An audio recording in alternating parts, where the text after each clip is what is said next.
Hi hello నమస్తే welcome back to the channel. నేను మీ రామ్.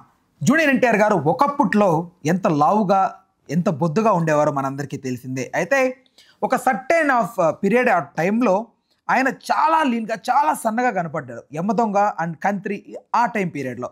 అయితే తర్వాత మళ్ళీ కొంచెం చబ్బీగా మళ్ళీ కొంచెం లావుగా కనపడ్డ ఆయన అరవింద సమేత నుంచి లీన్గానే కనపడుతూ వచ్చారు. ఈ మధ్య కాలంలో చాలా సన్నబడిపోయి అసలు జీరో సైజ్ అన్నట్లుగా కనిపిస్తున్నారు ఆయన.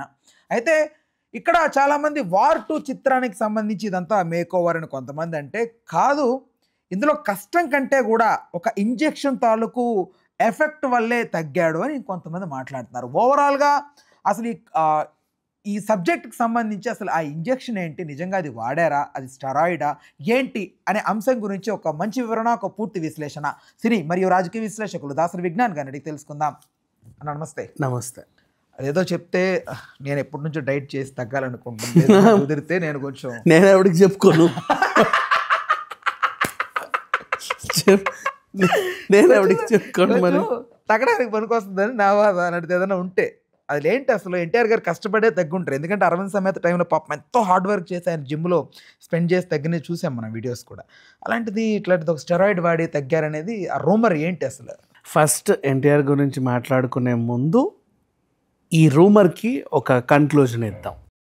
అంటే చాలామంది ఈయన ఏదేదో తీసేసుకొని ఏవేవో అయిపోతున్నారేమో, అదేమన్నా డ్రగ్గా, స్టెరాయిడా, ఇదా అదా, లీగలా ఇల్లీగలా, అంటే ఇవేంటంటే క్యారెక్టర్ అసాసినేషన్, బాగోదు, తప్పది. వాట్ హ్యాపెండ్, వీళ్ళు మొన్నటి నుంచి మెన్షన్ చేస్తున్న పదం ఒజంపిక్ ఇంజెక్షన్ తీసుకున్నాడు అని. ఒజంపిక్ అంట వినడానికి వచ్చి సిమిలర్గా ఉంది ఒలింపిక్. కొంతమంది అలా కూడా రాశారు ఒలింపిక్ అంట, అందుకే ఒలింపిక్ వాళ్ళు అందరూ అట్లుంటారు, ఈ ఇంజెక్షన్ వేసుకుంటారు. అదేం లేదు, అదొక సెమాగ్లూటైడ్. అంటే ఎట్లా చెప్పను, ఇదొక ఇన్క్రిటిన్ మిమెటిక్ అంటారు. ప్యాన్క్రియాస్కి బూస్టప్ ఇస్తుంది. లైక్ బ్లడ్ షుగర్ లెవెల్స్ ఎప్పుడన్నా అటు ఇటు అయినప్పుడు, హై అయినప్పుడు ప్రాపర్ ఇన్సులిన్ని రిలీజ్ చేయడానికి ఇది ఉపయోగపడే ఒక ప్రిస్క్రైబ్డ్ మెడిసిన్ ఇంకా చెప్పాలంటే. అండ్ ఇది టైప్ 2 డయాబెటీస్ వల్ల వచ్చే వెయిట్ లాస్ని మేనేజ్ చేయడానికి ఈ మందును వాడతారు బేసికలీ. టైప్ 2 డయాబెటిక్ వల్ల ఇప్పుడు లావు అనేది కొంతమందికి కొన్ని రకాలుగా వస్తుంది. కొంతమందికి లేడీస్ అనుకో ఆఫ్టర్ ప్రెగ్నెన్సీ లావ్ అయిపోతారు, కొంతమంది గ్యాస్ట్రిక్ ట్రబుల్ వల్ల లావ్ అయిపోతారు, కొంతమంది ఇంకో రకంగా, కొంతమంది ఇట్లా డిఫరెంట్ కొంతమంది లావ్ అవుతారు, అయిపోతూ ఉంటారు. సో ఇట్లాంటి వాళ్ళకి కొంతమంది డయాబెటీస్ ఉన్న వాళ్ళలో కూడా ఇట్లాంటి సిమ్టమ్స్ ఉంటాయి. ఏ తీరున లావైన వాళ్ళకి తగ్గించుకోవడానికి ఆ తీరున ప్రిస్క్రైబ్డ్ మెడిసిన్స్ ఉంటాయి.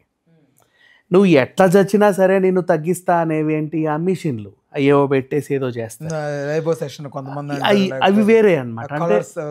కొంతమంది నువ్వు ఏ కారణంగా నువ్వు లావు తగ్గావో ఆ ట్రీట్మెంట్ ప్రాపర్గా ఇచ్చుకుంటూ వస్తే ఇది తగ్గిపోతుంది. ఫర్ ఎగ్జాంపుల్ థైరాయిడ్ వల్ల నువ్వు లావ్ అయ్యావు, నువ్వు థైరాయిడ్కి సంబంధించిన ట్రీట్మెంట్ ఇస్తే నువ్వు అలా సన్నబడిపోతావు. టైప్ 2 డయాబెటిక్స్ వల్ల నువ్వు లావ్ అయ్యావు, ఆ ట్రీట్మెంట్ పర్ఫెక్ట్గా ఇస్తే నీకు పర్ఫెక్ట్గా ఉంటావు, అంతే. మనకు చాలామంది ఏంటంటే లావు ఉన్నాము కదా అని చెప్పేసి అన్ని లావులు ఒకటే లావు అనుకొని వాడెవడో తగ్గిస్తాము అనేసరికి అక్కడికి వెళ్తాం, వాడు చెప్పే అడ్డమైన గడ్డి తింటాం. నువ్వు ఏమంటాడు, ఇంత అన్నం మానేమంటాడు. అవును కదా మానేద్దాంలే అంటే పొద్దున 6 గంటల నుంచి మొదలు పెడితే రాత్రి 11 వరకు గంటకి ఇన్ని ఇస్తాడు. అందరూ తినవచ్చు, తప్పలేదు. కొంతమంది ఏంటంటే దీనివల్ల కూడా లావ్ అవుతారు. వాడు ఎందుకు లావ్ అయ్యాడో ఫస్ట్ కనుక్కోండి. మీ బాడీకి పర్ఫెక్ట్గా అంటే దేనివల్ల లావ్ అయ్యావు నువ్వు బీఆర్ఎం తెలుసుకున్న తర్వాత దాని ద్వారానే నువ్వు వెళ్ళాలి. అర్థమైందా? ఇప్పుడు ఫర్ ఎగ్జాంపుల్ ఆఫ్టర్ ప్రెగ్నెన్సీ లావైన వాళ్ళు ఉన్నారే అనుకుందాం, వీళ్ళకి కొన్ని విరుగుడు ఉంటాయి, కొన్ని ఫుడ్ నువ్వు ఇచ్చే డైట్లో కొన్ని తినకూడనివి ఉంటాయి. వాడికి ఇస్తే వాడు తగ్గాడు, వీడికి ఇస్తే వీడు తగ్గాడు, ఈవిడకి ఇస్తే ఈవిడ కూడా తగ్గుద్ది అనుకోకూడదు. ఈవిడ పెరుగుద్ది, ఇంకా ఆవిడకై పడవు. ఇప్పుడు టైప్ 2 డయాబెటీస్ వల్ల వచ్చిన లావు, for example insulin levels, blood sugar levels high అయినప్పుడు వచ్చినటువంటి లావు, దానికి సంబంధించిన డైటే నువ్వు ఇవ్వాలి. ఇంకేదో ఇచ్చేస్తే కనుక ఇది మళ్ళీ ఇంకో రకంగా చెడుద్ది. వీళ్ళు తినేవి తినకూడనివి కొన్ని ఉంటాయి, నీ డైట్లో అవి తినొచ్చు అని ఉంటాయి, కానీ వీళ్ళు తినకూడదు అట్లా. సో ఎప్పుడైనా సరే ప్రాపర్ డైట్ మెయింటైన్ చేయడానికి మీరు న్యూట్రిషన్ల దగ్గరికి వెళ్ళే ముందు నువ్వు ఎందుకు లావ్ అయ్యావో డాక్టర్స్ దగ్గరికి వెళ్ళండి. వాళ్ళు పర్ఫెక్ట్గా కనుక్కొని నీ లావుకు కారణం ఇది అని చెప్పిన తర్వాత అప్పుడు న్యూట్రిషన్ దగ్గరికి వెళ్ళి నా లావుకు కారణం ఇది అని చెబితే వాళ్ళు నిజంగా ప్రాపర్ ట్రైన్డ్ న్యూట్రిషన్స్ అయితే పర్ఫెక్ట్ డైట్ మేనేజ్మెంట్ మీకు ఇస్తారు. దానికి తగ్గట్టుగా మీకు అది తగ్గడమో ఉబ్బడమో జరుగుద్ది. అంటే వెయిట్ గెయిన్ మేనేజ్మెంట్ ఉంది, వెయిట్ లాస్ మేనేజ్మెంట్ రెండు ఉన్నాయి కదా, వాట్ ఎవర్. ఇప్పుడు అసలు విషయానికి వస్తే జూనియర్ ఎన్టీఆర్ గారికి ఆ మెడిసిన్ ఇచ్చారో లేదో కూడా మనకు తెలియదు. ఈయన ఒజెంపిక్ తీసుకున్నాడు అని నిన్నటి నుంచి వైరల్ అవుతుంది. చాలామంది అది ఏదో అయిపోయిందంటే ఆయన ఏదో తీసేసుకుంటుండంట అని. The reason why he is doing weight management అంటే తెలిసిన విషయం ఎప్పుడు రాఖీ తర్వాత కదా సన్నబడి. రాఖీ తర్వాత ఎందుకు సన్నపడ్డాడు? రాజమౌళి సినిమాకి ఒక ఏదో కావాలి, అది మెయింటైన్ చేస్తూ వస్తే దేవరకి నువ్వు లావ్ అవ్వాల్సి వచ్చింది. బికాజ్ నేను 2 వేరియేషన్స్లో చూడాలి. ఫస్ట్ నువ్వు ఉన్న విధంగానే ఉండు, ఆ సెకండ్ పార్ట్ మేము షూటింగ్ చేసేసుకుంటాం. తర్వాత నువ్వు కొంచెం బొద్దుగా అవ్వు, ఫస్ట్ పార్ట్ని తర్వాత షూట్ చేసుకుంటాం. ఇక్కడ వచ్చింది అసలు గొడవ. ఓకేనా? అది అయిన తర్వాత ఇప్పుడు మళ్ళీ నెక్స్ట్ సినిమాకి ఆయన తగ్గాల్సిన పరిస్థితి వచ్చింది. దానికి సంబంధించి ఆయన మేనేజ్మెంట్ ఏదో చేసుకుంటున్నాడు, నీట్గా తగ్గుతున్నాడు. ఇకపోతే ఈ కళ్యాణ్ రామ్ మూవీ ఫంక్షన్లో కనబడ్డ ఎన్టీఆర్ దేవర తర్వాత మళ్ళీ కనబడలేదు. ఎందుకు? అప్పటి నుంచి తను ఇదే కసరత్తు చేస్తూ ఉన్నాడు. ఒక మంచి మేకఓవర్ వచ్చిన తర్వాత ముందుకు వద్దాము అని. అసలు మరీ ఎంత సన్నంగా పడిపోతాడు, డెంట్ ఎక్స్పెక్ట్. చాలా సన్నబడిపోయాడు. గెయిన్ చేసిందే తగ్గాడు, ఇంకొంచెం ఎక్కువే తగ్గాడు. ఫిట్గానే ఉన్నాడు, తను బాగానే ఉన్నాడు. ఇప్పుడు కళ్యాణ్ రామ్ గారు కూడా అదే చెప్పారు. ఏమని? సినిమాకి తగ్గట్టు తన ఆహార్యాన్ని తను మార్చుకుంటాడు అని చెప్పాడు. ఏం చేస్తా అంటే మీకోసమే అని. అంటే వార్ 2 గురించేనా మోస్ట్లీ ఇది? వార్ 2 గురించే అనుకుంటే లేదు, ప్రశాంత్ నీల్ సినిమా కూడా అనుకోవచ్చు. ఎందుకంటే ప్రశాంత్ నీల్ది స్టార్ట్ అయింది, బట్ ఇప్పుడు షెడ్యూల్ ఉంది. May 15th వరకు కంటిన్యూ అవుతుంది. April 15 నుంచో 22nd నుంచో ఒక షెడ్యూల్ ఉంది రేపు. దానికి ముందు మొన్న 3000 మంది జూనియర్ ఆర్టిస్టులతో ఒకటి చేశారు. అవును, ఓపెనింగ్. దాంట్లో ఈయన లేడు యాక్చువల్గా. అంటే వాళ్ళు కంగారు పడేవి, గందరగోళంగా అటు ఇటు తిరిగేవే మనకు కావాల్సింది. Crowd mood. అది పెట్టిన తర్వాత ఇప్పుడు ఈయనని పెట్టి వీళ్ళ వెనకాల ఉండేవి తీస్తారు. అందరినీ కలిపి అప్పుడే తీయొచ్చు కదా అని కొంతమంది మళ్ళీ డౌట్లు. రీజన్ ఏంటంటే ఆ 3000 మంది ఎన్టీఆర్ ఇట్టున్నాడు అని చెప్పేస్తారు. ఈ 100 మంది స్టంట్ మాస్టర్లు చెప్పరు. ఇప్పుడు నేను వెనకాలంటే స్టంట్ మాస్టర్స్నే పెట్టుకుంటారు, స్టంట్ పీపుల్నే. వాళ్ళు హీరో ఇట్లుంటాడు అట్లయ్యాడు అని ఫోన్లలో ఎవరికి చెప్పరు. వాళ్ళు చాలా కమిటెడ్గా ఉంటారు. అండ్ కంపెనీ ఆర్టిస్టులు చెప్పరు. జూనియర్ ఆర్టిస్టులు అంటే ఏజెంట్లు ఎవరెవరినో ఎక్కడెక్కడ నుంచో తెస్తారు కాబట్టి మేబీ వాళ్ళు లీకులు చేస్తారు. అందుకని ఆ లీక్ రాయులందరినీ ముందు కంప్లీట్ చేసేసి తర్వాత ఎప్పుడైతే ఫ్రేమ్కి ఎన్టీఆర్ ఉన్న ప్రెజెన్స్ ఉన్న ఫ్రేమ్స్ ఉన్నాయో వాటిని కంపెనీ ఆర్టిస్టుల చేత, అంటే అప్పుడు 100-200 జనాలు చాలు కదా, ఇప్పుడు మళ్ళీ తీస్తున్నారు అనమాట. తీసి దాన్ని అతికించుకోవాలి.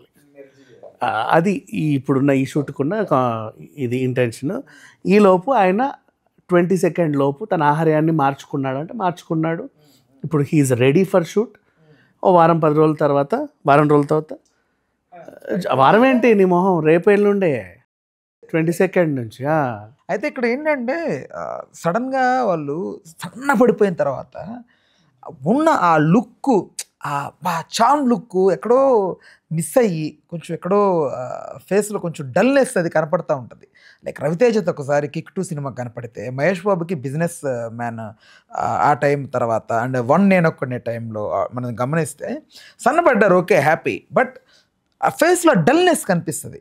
వాళ్ళు కొంచెం చెబ్బీగా కొంచెం అట్లా ఉన్నప్పుడే వాళ్ళు చార్మింగ్ లుకింగ్ వెల్ అనిపిస్తుంది. అంటే అలా అలవాటు అయ్యాక ఇది అలవాటు చేసుకోవడానికి కొంచెం టైం పడుతుంది. సడన్గా ఏదో కొంచెం అదే సడన్గా చూసరికి అలాగే అనిపిస్తుంది. ఒకసారి అలవాటు అయిన తర్వాత అలవాటు మార్చుకోవడానికి కొంచెం టైం పడుతుంది. అదే జరిగింది ఆబ్వియస్లీ. బట్ ఓకే, ఓవరాల్గా అయితే ఆ ఇంజెక్షన్ అయితే మనం చెప్పలేం ఎగ్జాక్ట్లీ. 1 సెకండ్ ఏదైనా ఇంజెక్షన్ తీసుకున్నా కూడా, ఇప్పుడు మీరు మాట్లాడే ఒజెంపిక్ కూడా ఇట్స్ ఎ ప్రిస్క్రైబ్డ్ మెడిసినే.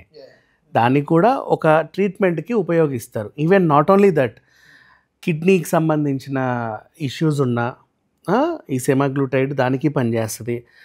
హార్ట్కి సంబంధించి స్ట్రోక్ వచ్చిన, హార్ట్ డిసీజెస్ ఉన్నా, కార్డియర్ వాస్కులర్ డిసీజెస్ ఏమైనా ఉన్నా, ఇలాంటి వాటికి కూడా ఆ మందు అనేది వాడతారు.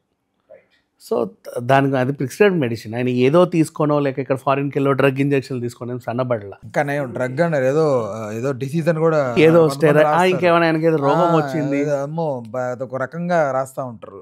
ఏం చేసినా ఫిట్నెస్ కోసం చేశాడు, ప్రేక్షకులను అలరించడానికి, మళ్ళీ వాళ్ళని ఎంటర్టైన్ చేయడానికి సినిమాకి తన ఆహార్యాన్ని మార్చుకుంటున్నాడు. ఓకే అన్న, thanks for the time, thanks information.